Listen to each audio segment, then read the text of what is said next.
special A9 TV interview with Professor Michio Kaku, co-founder of string field theory.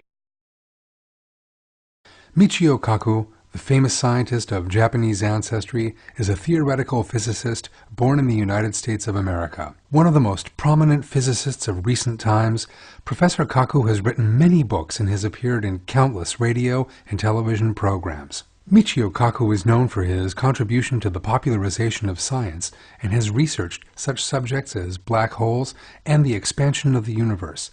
He is also one of the founders of string field theory, one of the basic models of physics.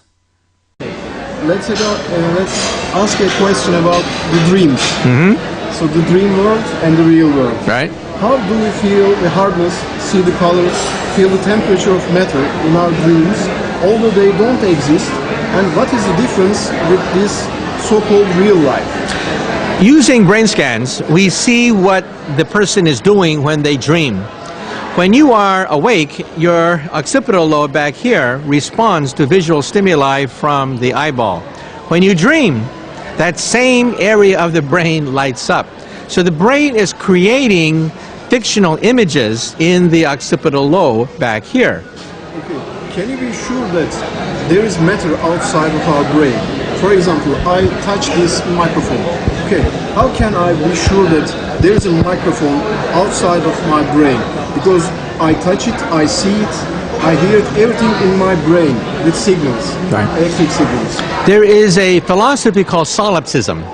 And the question is, if a tree falls in a forest, did the tree really fall at all if no one's there?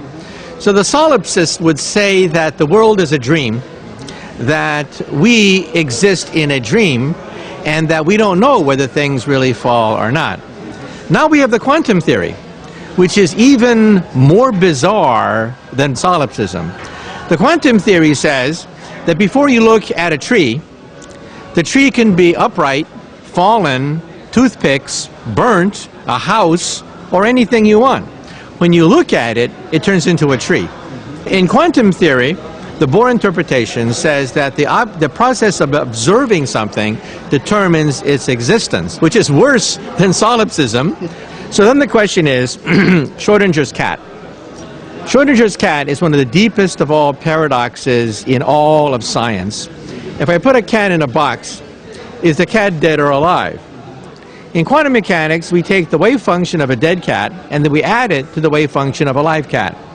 So the cat is neither dead nor alive. It's in between. So how do you know if a cat's dead or alive? You open up the box. But that requires an observation. Observation requires consciousness. So consciousness, in some sense, determined existence. Did you watch the movie Matrix? Yes. And what are you thinking about its philosophy? I think that as a philosophy and as a science, we will be able to create a world almost like the Matrix. So we can use the brain directly to control objects around us. That's today. What we cannot do is input memories into the brain. We cannot do that yet. There was a question in that movie. He was asking, if you are dreaming and you cannot wake up, how can you be sure that you are dreaming or you are not? Well, you can't. You are saying that the brain is like a computer. It's a supercomputer, but it consists of meat. It's wetware rather than hardware. Yes. How is it possible that it became flesh? Well, if we were to take transistors and model the brain, neuron for neuron, we can calculate how big that computer would be. That computer would be the size of a small city. It would consume about 1,000 megawatts of electrical energy. That's the output of a nuclear power plant. It's very hot, too, because it generates electricity. You would take a river to cool it down. So if I have a small city, a computer the size of a small city, water coming in from a river, and a power plant, a nuclear power plant energizing this gigantic computer, that's the brain. But our brain does not generate 1,000 megawatts, it generates 20 watts. 20 watts. It's not the size of a city, it's this big. How is that possible? Because first of all, the brain is not a computer. We used to think the brain was a computer, but now we know that it's not. There's no Windows, There's no Pentium chip. There's no programming. There's no Windows. There's no subroutines. Nothing. So how does the brain work? The brain is a learning machine. It rewires itself after learning every task. So that's how the brain does things that even a digital computer cannot do. Digital computers cannot learn. Your laptop today is just as stupid as it was yesterday, just as stupid as it was the day before yesterday. Your laptop never gets smarter. But your brain, that's all it does. All it does is it learns new tasks. That's why the brain is really not a computer. The wiring is different.